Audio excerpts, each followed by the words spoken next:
What you're about to see is going to blow your mind.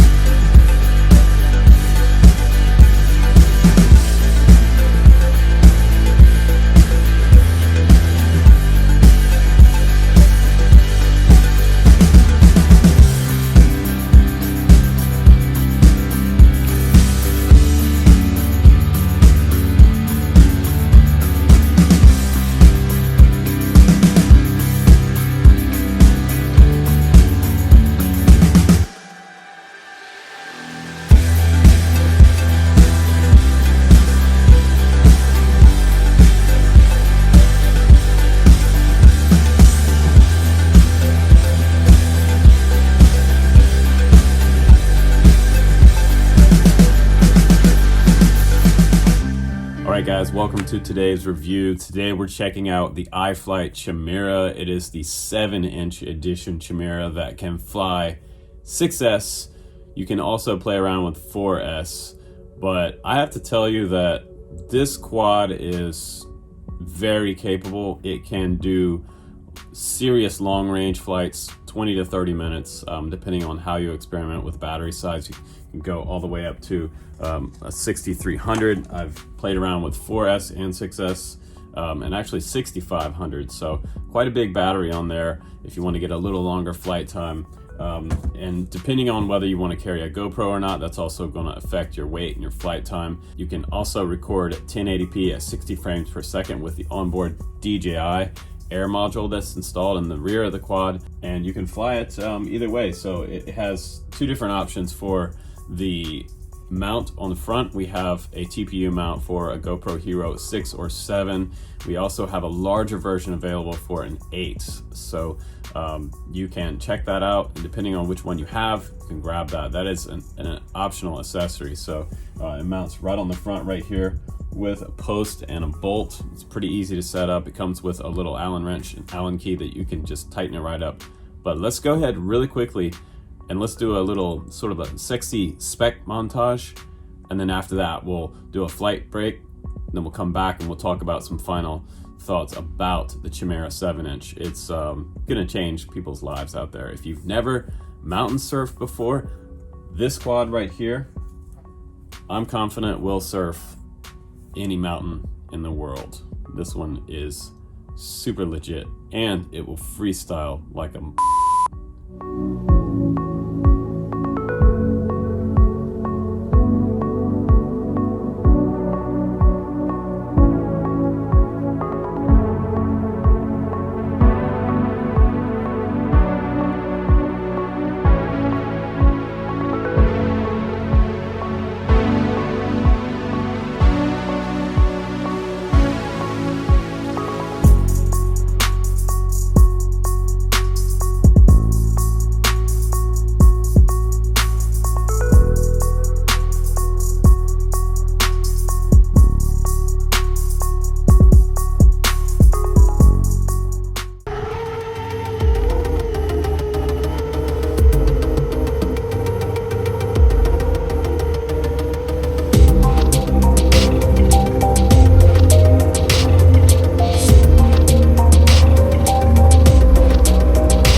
guys, welcome back from the flight break. So in your opinion, what do you think about the Chimera? What do you think about the GoPro footage, the onboard DVR footage that I showed you, and what do you think about the goggle footage? I'm very affluent with the DJI system, so I've been flying it for over a year now. I had it very early on, and I think that this will kind of change your FPV game. If you spend the money on it, like I always say, it's worth every single penny for the DJI goggles. $500, it's a lot of money, but it will change the way you fly, and it will change your experience, your enjoyment of the experience that you're having with FPV. So like from analog VHS tape to super high quality HD video, it is just twice as good as what we had before. So very worth it. I also like the fact that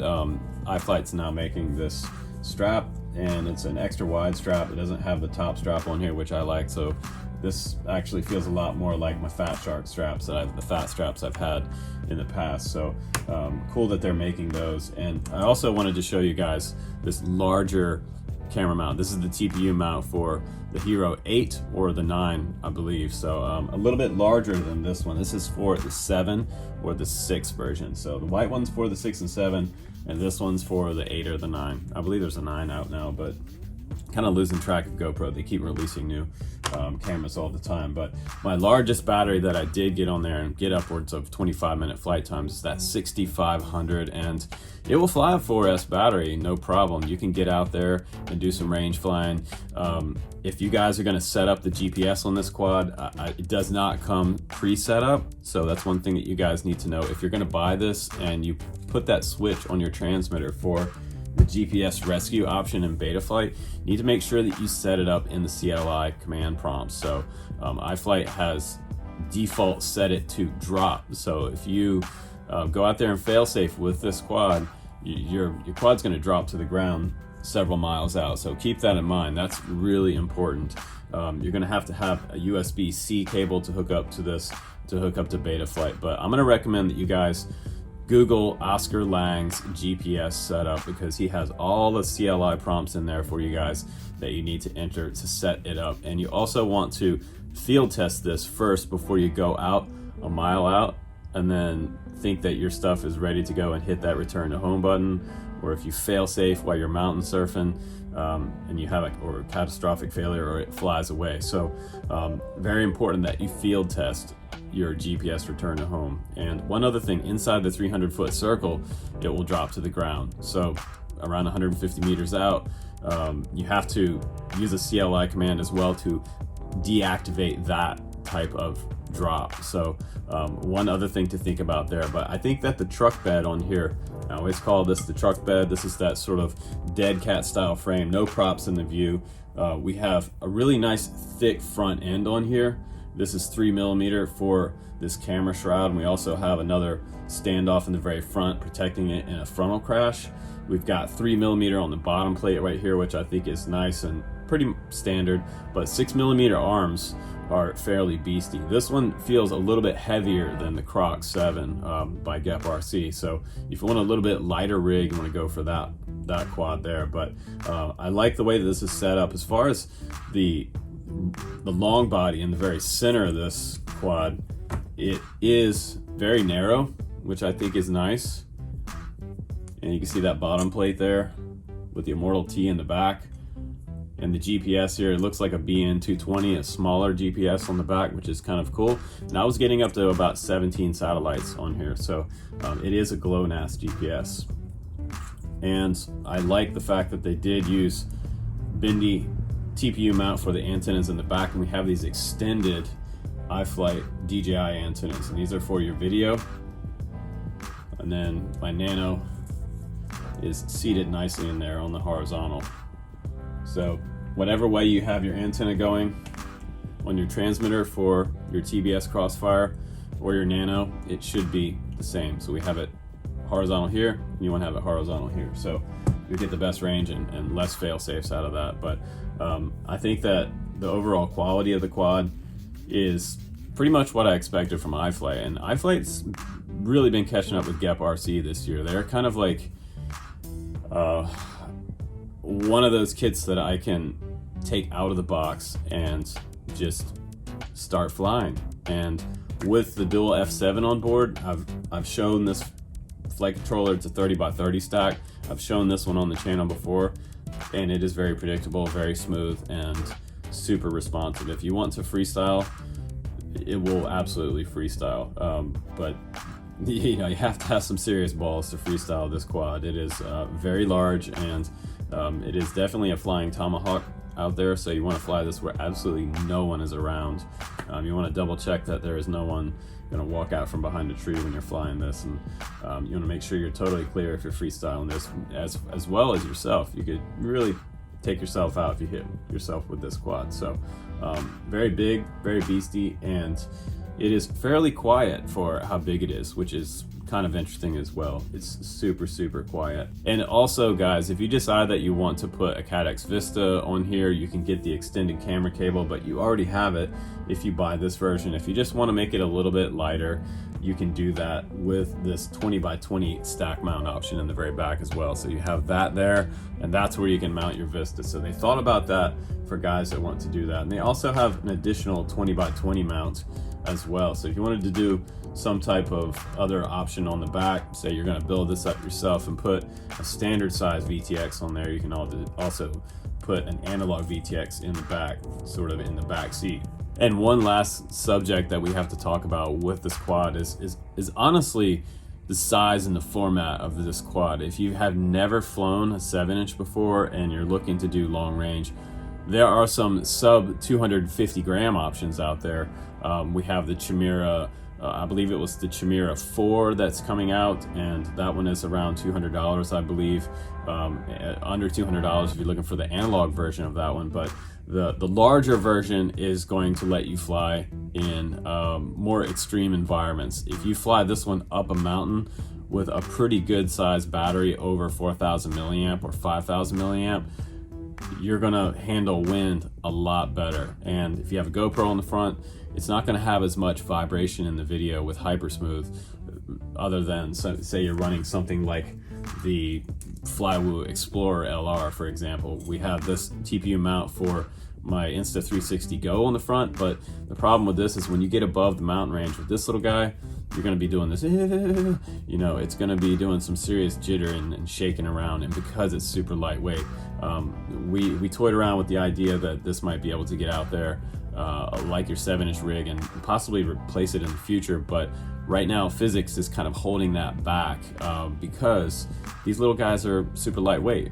And when you have a super high wind coming off of a high ridge, when you come above that ridge with the smaller rig, you're definitely going to see it in the video. So guys that are looking for the ultimate smooth video, even in larger winds, you're going to get that with this quad. I've hardly ever seen video shutter with this particular quad. So and other 7-inch rigs like it would just handle winds flawless. So that's one big benefit of going a little bit bigger. And at most of the airfields around the world, all the guys out at the airfield say bigger is better, and it's true with RC. It's extremely true. So not only does it handle more wind, it also flies better. So it's just a little smoother.